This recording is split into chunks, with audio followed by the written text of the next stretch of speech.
We all struggle with feeling like there's not enough time in the day to be productive personally or professionally. We all struggle to make our time matter. It's time to take control. It's time to start investing in the corporation of you. At Athena, they've helped over 700 ambitious professionals achieve more by connecting them with best-in-class, globally remote executive assistants. Athena executive assistants go beyond basic administration tasks. They help you make time matter through the art of delegation. They believe delegation is the superpower of all highly successful people, and your personal EA will help you get there. Your EA is a one-on-one long-term partner to help you achieve your personal and professional goals. Take back your time. Join the waitlist at athenago.com. That's athenago.com.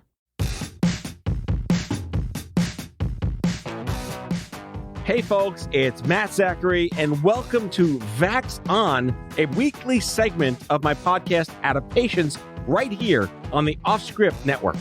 Hey, I'm Allura Nanos. I'm a lawyer, a journalist, a mom of a teenage narcoleptic, and a professional big mouth. Lou and I go back 30 years as best friends, and we're here to have fun and bring you a layperson's guide to what the hell just happened this week in healthcare as America gets its Vax on and shows COVID the door. We're here together to learn, complain, and include you in the conversation. So join us on Twitter at VaxOnPod and share your stories and grievances using the hashtag VaxOn. All right, Matt, let's get at it. Hello, Allura. Hey, Matt, how are you? It's Vax On time. It is, and I am ready to Vax on. We have apparently a lot of exciting, entertaining, and somewhat stupefying face-palming news for all of you today. Do you know who is not ready to Vax on? Who's that? Canadian truckers. Oh, yeah. I heard about that. There's a bunch of stuff going on, and I can't make any sense of it. What's the deal? You know, making sense of it is kind of a different story. So, we'll just catch everybody up. So we are taping this on Tuesday afternoon, and this is an ever-changing story. The New York Times actually has like a minute-by-minute update of what's going on up in Ottawa. And what we had is a whole bunch of truckers that started what they're calling the Freedom Convoy. Anything that starts with freedom, it's bad. It's bad, yeah. It is, in fact, not about freedom. That's what you can tell. If you have to say the word freedom in the word, it's not about freedom. Exactly. So what we have is a bunch of truckers who were unhappy with Canada's vaccine mandates. So they staged a protest on this bridge, and the bridge is a really critical thoroughfare between the U.S. and Canada. And it's a big problem because they parked the trucks, and it basically shut down transportation between the two countries. And as of this afternoon, Justin Trudeau, the Prime Minister of Canada, he invoked these emergency regulations, which allowed him to basically go in and break up the blockade, which is a huge deal. And he used this 1988 Emergencies Act. It allows the federal government to override local police. And that's a big deal. It would be a big deal here, too. And it was only used once in the country's whole history. And the time that it was used before was when there was a cabinet minister that was kidnapped. What? So Nicolas Cage was the reason for the last use of the Emergency Act in Canada. Exactly. So Trudeau's like, I'm going to just go in there and I'm going to flash my Canadian prime minister power and I'm going to break this shit up. But people are not happy about it. Chief among them is the Ottawa police chief who resigned because he doesn't want the national government to go in there and break this shit up. Why? He wanted the glory? Was that what it was? Here's the issue. The police, in many circumstances here, are siding with the protesters. So in other words, it is not a situation where the truckers have parked there and the police are fighting with them. The police, or many of them, are siding with the protesters. And that's the problem. Is that also because the cops had a vaccine mandate that they opposed as well? So the police, I guess, are sort of siding with the protesters, but that also doesn't make sense because what I read was that most of the Ottawa police officers are actually vaccinated because there was a vaccine mandate on them and they all complied with it for the most part. That's so weird. The whole thing is weird. And it's not funny because it's really it's a problem what's going on.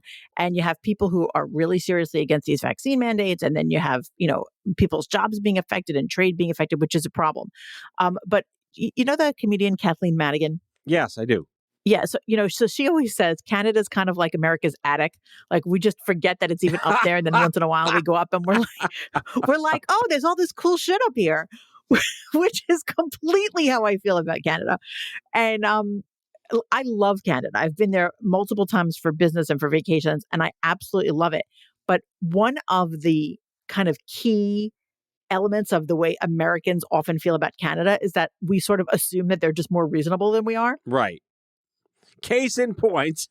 So the New York Times on its website right now has a list. Here's what you need to know about the Freedom Convoy. And one of the bullet points is, for many, the protests shatter the image of a moderate, level-headed Canada. So we're like, fuck, now we even lost Canada. Like we always could look to Canada. You know how people always are like, I'm moving to Canada if this doesn't happen. Right.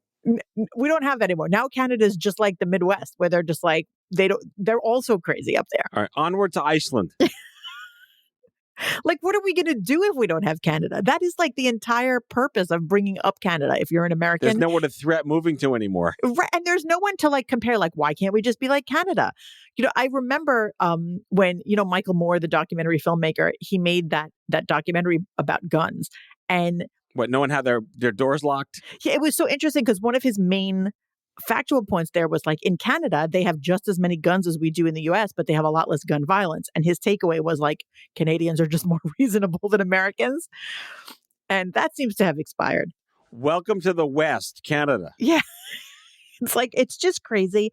And I mean, by the time this podcast airs on Thursday, who the hell knows what's going to happen? People are flipping out about Trudeau. Now all these people hate him. There's all these kind of, authoritarian comparisons with Trudeau.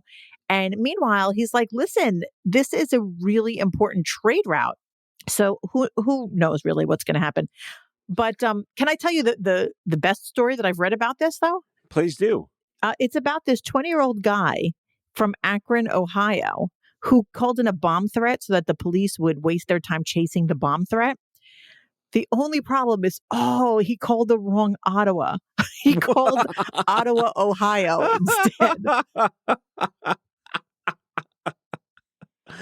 Oh, Darwinism. Yes. Works indeed. every time. Yeah. So that is my incomplete coverage of the Freedom Convoy up in Ottawa. And I certainly hope they work it out, maybe before this episode drops. My pop culture version of this is the guy from the movie Airplane that just unplugged the airport.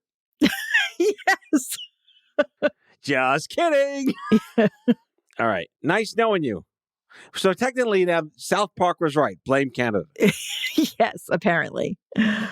Speaking of what's happening in other countries, though. There are indeed other countries. There are indeed other countries. Do you know what they're doing in the UK to chill people out when they're on the line to get their vaccines? Wait, so basically there's like a drug version of hold music now for people waiting for the vaccines in Europe. Yes, exactly. And they're like, we have to do something. We can't just have the people wait here. We got to do something. So guess what it's the UK. So guess what they did for them? They gave them top hats, umbrellas, and lifts. They gave them some sheep. Sheep. There's got to be a Monty Python skit baked in here somewhere. I feel like there has to be something baked in here because basically kids, young kids were on their way to get the COVID shots. And because you have young kids, sometimes the anxiety that kids experience when they know a shot is coming is just on par with as if they were having open heart surgery. Like, do your kids freak out from shots? No, not really. They don't? No, they just say, look, it's going to hurt for a second. Get over it. And they're fine. That's amazing because my kids, both of them went through, several years of their lives where they freaked out before getting shots, and they don't do it anymore. But our pediatrician said that the shot anxiety tends to peak right around age 11, and then kids sort of get over it. But it builds and builds, and it peaks right around there where they just lose their minds over the shots. I mean, the way we incentivize our kids is they're going to get like a donut afterwards. So they have to just bear with it. But the donut kind of gets them through it. That didn't work for my kids. My kids literally were sitting on the examination table and they were like mummifying themselves by using the exam paper, hoping that somehow the doctor wouldn't see them if they had that like tissue paper wrapped all around them. And they would like try anything. They would hide under things. They would run out of the room. Like they were crazy. These are some really big numbers here in this report. 770,000 appointments have been made during the cheerful drive to get kids vaccinated. And since the rollout was expanded to include children, they've delivered more than they being the NHS, delivered more than 2.1 million vaccines to 12 to 15-year-olds. That's got to be a lot of sheep. Well, apparently the sheep that they brought in are named lashes, cumin, coriander, clove, and cardamom. Wait, there's only 5 sheep for all those kids? Apparently, I don't know. Maybe you had to make an appointment with the sheep, it sounds like. Okay. But the kids are just giving the sheep rave reviews. They said that if they get to come in and stroke the sheep, that it calms them down. Now, I just feel that I need to say this. If you bring a barnyard animal to me when I'm online to go get some kind of medical procedure of any kind, it is not going to calm me down. I feel like this entire show is the new zoo review from the 70s. We've got sheep, we've got the deer in your backyard, we got the ferret shit happening in China. The hamster, that wasn't ferrets, it was hamsters. Right. They were euthanizing the hamsters. Yeah. I don't know what is going on, but I just feel like it's so arbitrary. Like they're just like, here, have a sheep, and I don't know. Like, is it shorn or like I don't know? I don't know. Are they smoother when they're shorn? I don't know. They're gross though. Like I've been to petting zoos and they're sort of cute from far away, but when you go up to touch them, they have all kinds of shit stuck in there, like in the what is it called? I was going to say fur in the wool. Like they always have like little sticks and shit in there. Like and have you ever heard a sheep baa? It is so loud and it scares the crap out of me. It's like the angry goats. The ghosts. The goats that make that noise. I mean, I remember bringing my kids to a petting zoo and then the sheep would just be like, "Mrr." My kids would freak out. So I think it's fair to say that sheep are the animal equivalent of lint rollers. Yes. And a lint roller, frankly, would calm me down more because I know I'd look nice after it. I just don't understand. Well, I mean, like who came up with this? Kudos to trying to calm children down who may be nervous for shots. If this is the UK version of that tactic, go for it. Good for them. Listen, if it works, I'm all for it. But I just have to say this. Is it really that it's calming them down or is it just that it's distracting them? What I want to know is like, I love the alliteration of these names, but I feel bad for the one named Lashes because it's the only one that doesn't start with a C. And it's the only one that's not named after a spice. Cardamom, clove, coriander, cumin. They couldn't pick, I don't know, what's another one? To the spice like rack. cilantro, celery. I don't know, something, celery seed. But no, Lashes. It makes no sense. New name for Lashes, like rename Lashes is going to be my new Twitter handle to die on is rename Lashes. That sounds good. Free Lashes. Listeners, please tweet us with your new name for Lashes the sheep. Yes, the therapy sheep. I love it. All right. On that note, the Animal Farm continues after the break.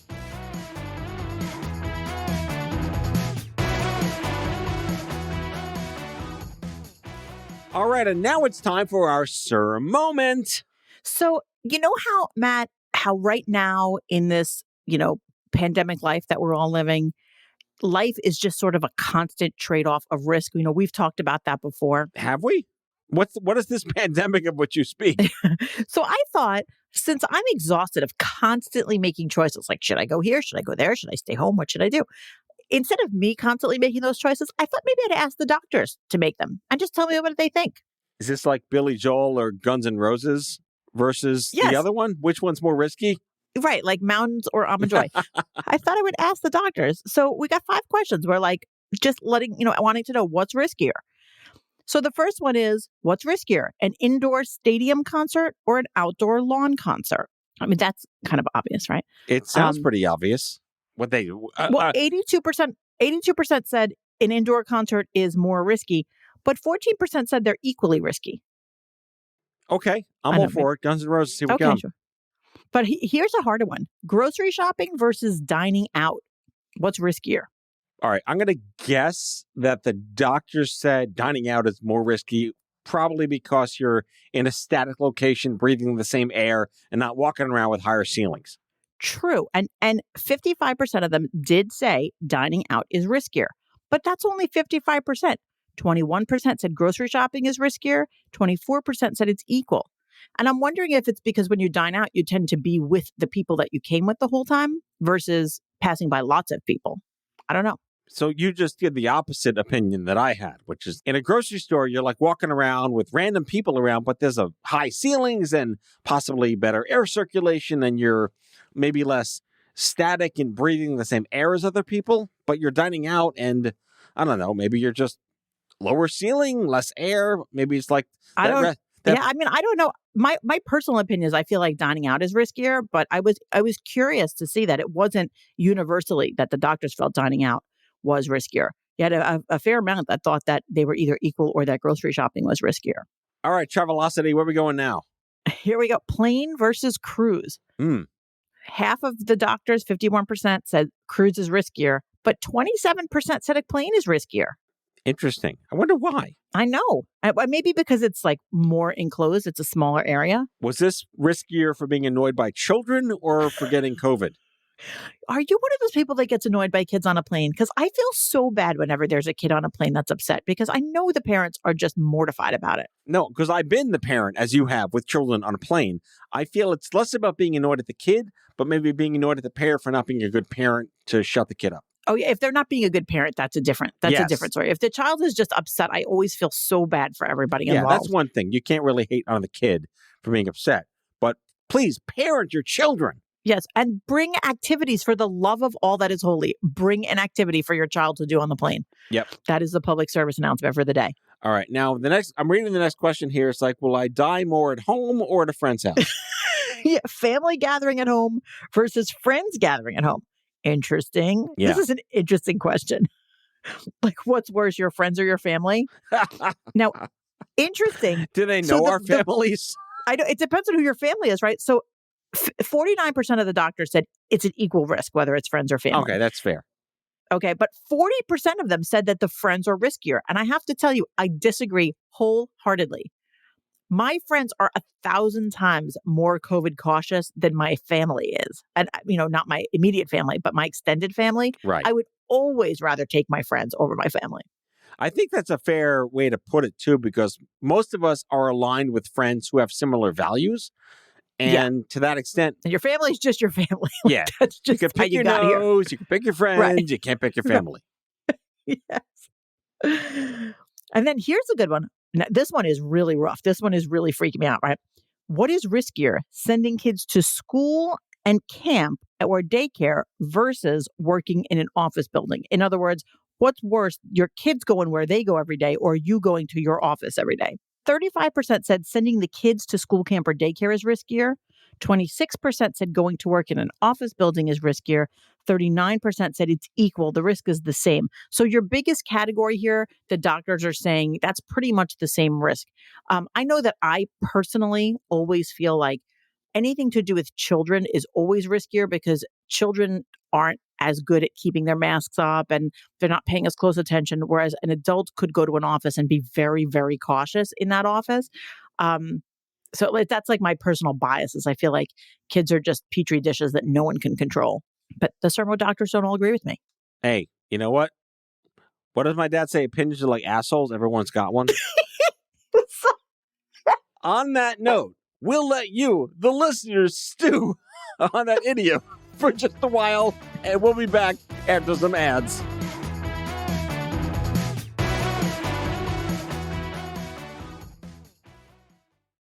Has your chronic illness made it difficult to continue working in the traditional way? Want to learn how to find and create flexible remote work that both accommodates your chronic illness and generates an income? Join the Patients Getting Paid membership, a community of chronicpreneurs where people just like you find workshops and trainings, weekly updated condition-specific gigs, twice monthly coaching calls, co-workings, accountability, and the kindest community to support you on your path to make money while working from anywhere and taking good care of yourself. Learn more or join us at patiencegettingpaid.com.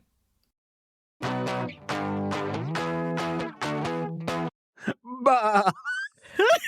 Thanks for mutton. Thanks for mutton. Oh, God. All right. We're back for our third segment. Elura wanted me to remind everybody that this episode is not sponsored by sheep. Sheep, not a sponsor. Not the other white mutton meat. Oh, Please gross. don't eat that. Matt, did you watch the Super Bowl? I watched the commercials for the Super Bowl. It just happened to be on during the commercials. We tried in my house. We put the Super Bowl on like close to the halftime show because we wanted to watch the halftime show. And we put it on, and within about 15 minutes, my kids were so irritated by the sound of football in the background that they made us turn it off. Wow. Okay. That's fair. I did turn it back on to check out the halftime show, which I loved. Come on, anytime you bring somebody in upside down, like, how are you going to beat that? It's freaking fantastic. I mean, Eminem kneeling at 49 years old, I can't even like bend my legs in the morning. That kudos to that Eminem guy. is 49 years old. Yes, he is. Oh, killing me. Yes. I have such a crush on Eminem. I mean, kneel all you want. I can't kneel, and I'm 48. So, you know, Absolutely. everything I know, hurts. fantastic. Everyone was fantastic. The friggin' stage design was the coolest thing I've ever seen. I just thought the whole thing was great. What was less great, though, is, hey, by the way, you know, LA County is still under a state of emergency? I know where this is going. Seems a little weird that we would have this gigantic event with thousands of people in a stadium. And LA County's like, oh, by the way, here's an N95 mask that they gave away to everyone as they walked in, which no one wore. Nope, no one. I feel like, what the hell is going on? If it's actually a state of emergency, then they shouldn't have events that big. Right. And I'm not saying that they shouldn't have had the Super Bowl. I'm just saying it doesn't line up if it's actually a state of emergency. So perhaps drop the state of emergency if you think it's safe to have the Super Bowl.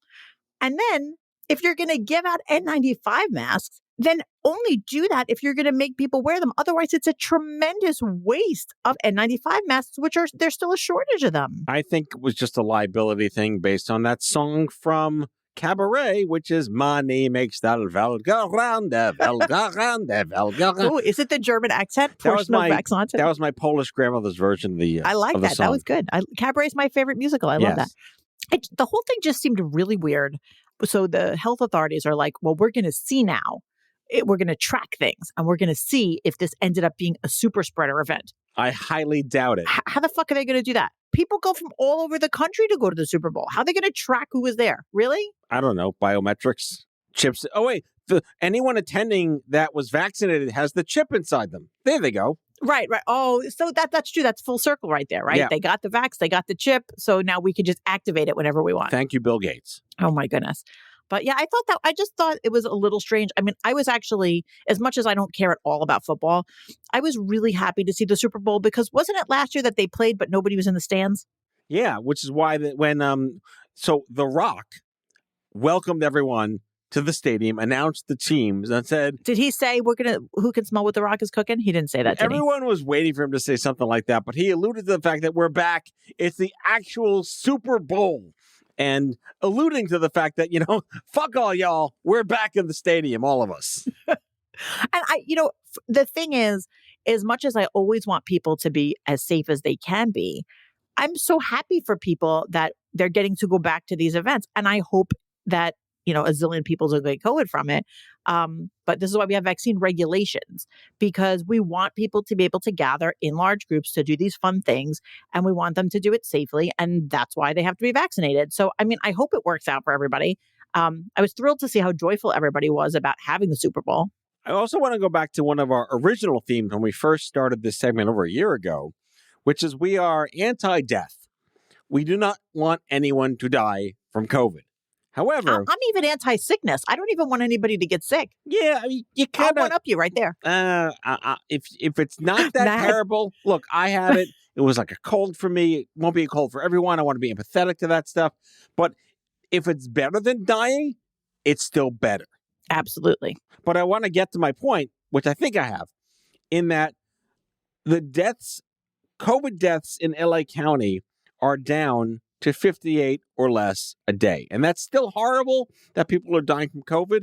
But compared to it being 5,000 a day, can we at least just take a step back and realize we want to be over it, but yet we want to manage it? Right. I think those are really difficult questions. Yes. Because it's not like we're saying that you have to get down to zero in order for it to be safe to go out and live your life. So I think that it's important to point that out. Is that right? 58 deaths a day, or just like that one day? Is that how it's going? Yeah, I'm looking at it. 4,900 new cases and 58 deaths reported in the past 24 hours. So 58 deaths a day. Again, not good. We are anti-death. But if that number is 100 times less than it was during any bad surge, I'm all for returning to as normal as possible with risks associated with it. But are we there yet? I mean, I'm glad that it's not my call to say if we are there yet, but I will say that the important thing that I think you're bringing out is that it is possible to have a health crisis or a problem be a problem without it requiring massive lockdowns or, really intense measures. There are lots of things that are health problems. There are other contagious diseases. And I don't have all of those statistics at my fingertips, but it is important that to note that in general, when it comes to health problems, we as a society don't wait for the numbers to be zero. We generally say, okay, we want it to be manageable and not out of control. And when the lockdowns and all of those regulations happened, it was because COVID was out of control. And we're not quite at that same level anymore. So adjusting the mandates, the regulations, and adjusting what people are doing doesn't seem entirely out of line. That said, I think it's difficult to get a whole society and culture that's been dealing with these intense regulations for 2 years now to just suddenly stop. So all I know is I try to live my life as safely as possible, but without, staying in my house and not seeing people. And, it seems like we're headed back toward normal life, and I'm excited for it. So, Super Bowl is a great step. I'm glad to see people out there, and I'm hoping that it doesn't result in being a super spreader. But I suspect it won't. It is outside, and most of those people were all vaccinated. So, yeah. And wrapping it up to bring us home for the show, this comes down to something that is now largely preventable. And it is now down to consumer choice to decide if this is something they would like to attempt to prevent or reduce their risk of dying from. And the burden of proof has now shifted from all of us making sure everyone's okay to allowing those who choose to not prevent it for themselves are now in charge of their own destiny. And on that note, on that happy, wonderful note, I'm going to go out and pet some sheep. I'm going to start my Twitter campaign to rename the sheep. Sorry, Lashes. Free Lashes. We need a new spice. Free Lashes, the sheep. She needs a C name. What? Cinnamon. There's no cinnamon, right? Oh, yes. Cumin, coriander, clove, cardamom. Cinnamon is conspicuously absent. It's also a great pole dancer name for a sheep, too. So, Cinnamon the sheep. Keep her on the pole. On that note, Chris Rock, thank you for that reference. We'll see you back here next week on Vax On. Bye, Allura. Bye, Matt. That's all for now. If you like Vax On, be sure to subscribe, leave a review on Apple Podcasts, follow us on social, and tell all your friends to listen.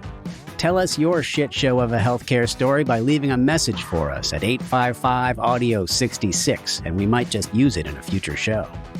Vax On is a product of OffScrip Health. We are a healthcare engagement company built for patients and caregivers by patients and caregivers. Our executive producers are Matthew Zachary and Andrew McDowell. Our senior producer is Brianna Seeley. Our hosts are Matthew Zachary and Allura Nanos.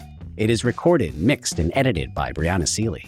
For advertising and media inquiries, email media@offscrip.com. That's media@offscrip.com. For more information, visit offscrip.com.